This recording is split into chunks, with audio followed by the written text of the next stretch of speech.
purpose, what you need to do, that you need to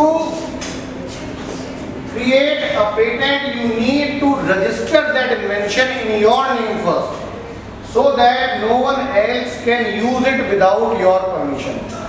So that you will be having a right on that innovation, a right on that design, a right on that product. If you are developing a new product, if you are developing a new design, if you are developing any new technique, so what is more important with that development, that before using it professionally, before using it commercially, first you need to register it in your name. Otherwise what will happen?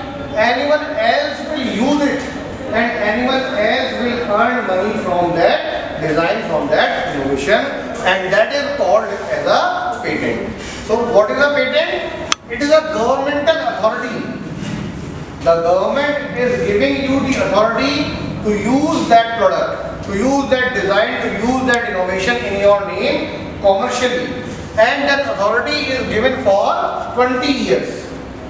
Once you register the patent in your name, now you can manufacture that product, you can sell that product, and that authority is given for 20 years. First for 20 years, then again you can renew it. Yeah? So if you are developing something new, so first you need to register